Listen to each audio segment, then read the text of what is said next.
Ladies and gentlemen, hi, hello, and welcome. My name is Sino. Very obviously, the reveal of SHIELDGUARD has recently come out, and as we're looking at these potatoes here, you can tell the connection I'm gonna make. SHIELDGUARD, it's gonna be a potato, but regardless of that fact, we're gonna bring you the content in the fastest way possible. So without further ado, I'll stop the yapping and get straight into it.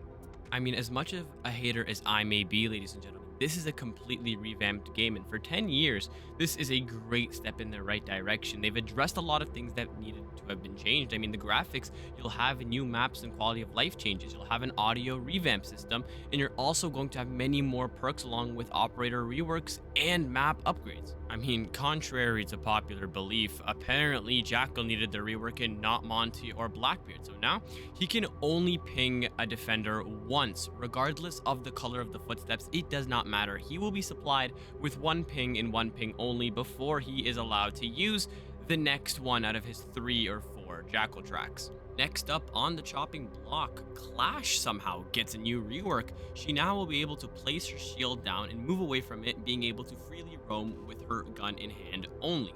Now granted, she can access it via cams and can shock anybody in the vicinity when she can access it. The counters directly are a sledgehammer when it's in her hand to knock her down, and an attacker can burst through the shield if she's placed it and left it unattended. Now you may be asking, hey Sino, does this mean they've literally made a new Blackbeard but just for defense? And my response to that is yes they did. She can sprint, she can vault through windows, and she can be a menacing fucker to go up against. Clash gonna be broken, and you can damn near bet people are gonna start to ban her. Next up here on the chopping block, ladies and gentlemen, Jaeger's gonna be getting a little bit of a change here. Not a buff, not a nerf, but it does work out in his favor. So now the Jaeger ADS charges can catch the flame bolts and the smokes from Capital's bolt launcher, and Gridlock's track stingers are also now susceptible to being taken out of the air by his ADS. Good day for you Jaeger fans. He's finally getting something positive after all these years. Great change I think they're bringing back, something that was in the older days of Siege. Electrified walls are now able to destroy the defender's abilities yet again. That's that realistic factor that I think they needed to bring back, and I think finally we're starting to see some balances head the right way. I saved the best for last in that operator section, and if you can't tell that sarcasm coming out of my voice, just roll the clip. Nobody cares of what you can expect. But nobody cares. Don't worry about the shells, Doc. I'm their physician. Good. I don't think I'd be able to find a vein anyway.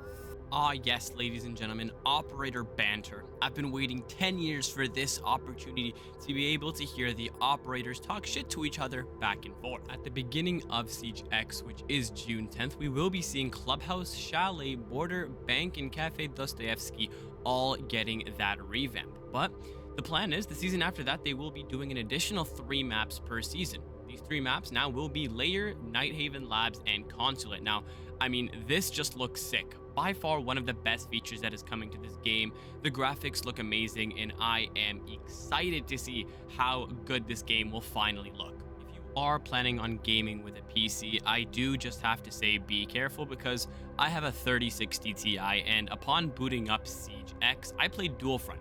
And maybe just because it's in the test servers, but I was averaging around 60 frames per second. And now keep in mind, I have my PC optimized, I have my graphics at either medium or high, and I usually pull in at around 185 frames on normal Siege. So 60 frames kind of looks like an old gen console, so I would just say be mindful upon drop.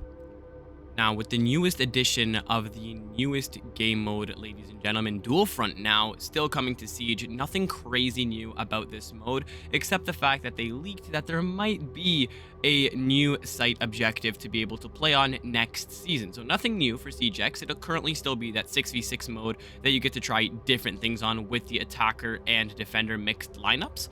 But still, very new, very exciting, and gives players, new players as well, the new opportunity to just have a good time and have a much more casual time when it comes to playing Rainbow Six. I told you guys I'm gonna go rapid fire. We're bringing this information as fast as possible. Now, Siege Cup in regards to its frequency is now gonna be every single weekend eventually. They said right now it's in the testing phases, and considering it's been getting a lot of positive feedback and lots of people do want to play Siege Cup, it is going to be returning more frequent. So those of you who work, those of you who have school, and those of you who just don't have the time to be able to play on either Saturdays, Fridays, or just random days in the week, it will now be assigned almost every single week. So you can try and just catch one singular tournament. Next upcoming date should be Saturday, May 24th. Now, two fan favorites of mine is going to be the new repelling system and the audio overhaul.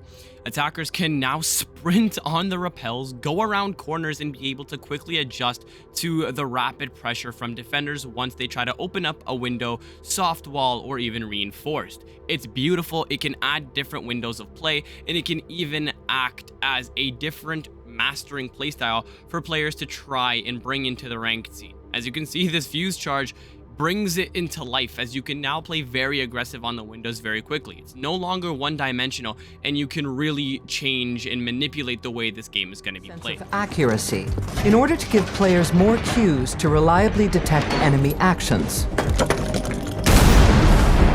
These audio enhancements add a layer of spatial distinctions, making it easier to tell if someone is coming from your left or your right. This is definitely my favorite change. This is something that was definitely a long time coming. They've added reverb now. They've added the effects also, where if you get stunned, you can change it to either you hear nothing or you hear ringing. They add that realistic effect. They've added noises, so if you're coming from the basement, it sounds like a muffled walk up the stairs, just as you would hear in real life. If there is an attacker or defender right above you sprinting, it will sound like they are thumping on the ceiling above you. This is something that was very much needed for Rainbow Six, and I think this is probably the best change they've brought. They've listened to the community, they've upgraded the complete system, and now this is something that could potentially push Siege another couple of years. Long awaited for you esports fans, there's now going to be an esports tab built into the game, so you don't have to go scouring on the Ubisoft website to be able to find your favorite team's statistics when they play next, and the next event that is upcoming, if it's near you, if it's not. It's something that also just improves the quality of life of this game and is integrating both the esports scene and the casual players, so everybody can see what's going on. Along with the new UI, you will have different tabs, such as the clearance level for the career tab. You also will be rewarded for every single level you gain, making it a little bit more rewarding compared to the old narrative where it was just a long and tedious task. To top it all off, in the last season of Year 10, ladies and gentlemen, we will be getting a full map rework. It's been teased. No idea what it'll be yet, but I'm kind of excited because it will be coming to the ranked pool, meaning it's going to be a map that hasn't seen the pool yet. Now, these are some of the major changes. Some other changes that I can go by a little bit faster with are the career changes. There will now be a different tab in Siege that allows you to see your career stats. Now, instead of a KD, it'll be Coast, Kill, Objective, Survive, and Trade. Beautiful, absolutely amazing. The next change will be the new operator coming not this season, but the one after, will be an operator that has a weapon that will cross into operators that currently exist right now. What this means for the future of this game, I have no idea, but I'm excited to see how it will look.